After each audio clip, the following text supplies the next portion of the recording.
Adam Bell, a history professor living a life that feels like it's stuck on repeat. His lectures are focused on dictatorships and control, mirroring his own constrained existence. His apartment is sparse, dimly lit, and almost lifeless. His relationship with his girlfriend Mary seems distant, more of a routine than a connection. Adam's world is quiet, repetitive, and suffocating. Even the yellowish hue of the film makes it feel like we're looking at a world drained of vitality. But all of this changes one night when Adam does something unremarkable. He rents a movie. Adam sits down to watch a film titled Where There's a Will, There's a Way. It's a small, low-budget movie, and Adam doesn't expect much. But as the scenes play out, something catches his attention. In one scene, a bellhop walks into frame, and Adam freezes. This man looks exactly like him. He rewinds the scene, pauses it, stares. It's not just a resemblance, it's identical. Adam becomes consumed by the need to understand this. Who is this man? How can this be possible? Adam's curiosity turns into obsession. He watches the film over and over, finding the actor's name in the credits, Daniel St. Clair. A quick search leads him to the man's real name, Anthony Clare. Adam digs deeper, eventually discovering Anthony's talent agency. Taking a bold step, Adam calls the agency under the guise of being Anthony. The receptionist's casual response confirms what Adam suspects. Anthony lives nearby, the pieces are falling into place, but instead of answers, Adam only finds more questions. Finally, Adam works up the courage to call Anthony directly. His voice trembles as he speaks, and the conversation is awkward, tense, and surreal. Anthony, initially confused, quickly grows defensive. He accuses Adam of being a prankster or stalker and abruptly ends the call. Yet, even with this hostile reaction, Adam can't let go. He pushes forward, unable to shake the feeling that this man, this stranger, holds the key to something important. Eventually, Anthony agrees to meet. They arrange to meet in a motel room, a neutral and private space.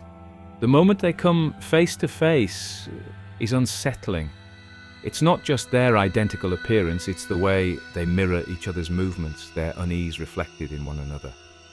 Anthony seems amused but cautious, while Adam looks like he's staring at a ghost. The tension in the room is thick. It's clear that while they look the same, their lives couldn't be more different. Anthony is self-assured, charismatic, and lives a glamorous life with his pregnant wife, Helen. Adam, on the other hand, is reserved and awkward, trapped in a mundane routine. As the days pass, the two men's lives begin to bleed into one another. Adam grows fascinated with Anthony's confidence and the life he leads. Meanwhile, Anthony becomes equally curious about Adam's quiet existence. But curiosity soon turns to something darker.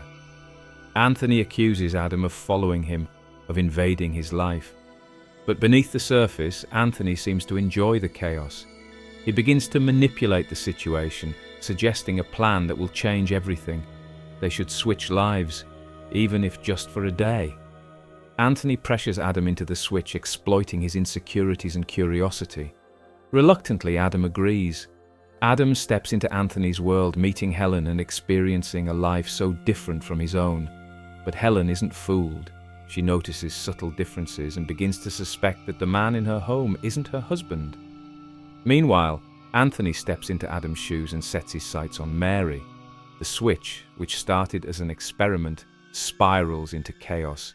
Neither man is prepared for the consequences of stepping into the other's life. The fallout of their decision is devastating. Relationships are tested and boundaries are crossed.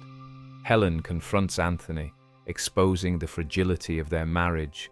Mary, unaware of the switch, becomes entangled in the conflict. The tension builds to a breaking point, and the events that follow leave both men's lives forever altered.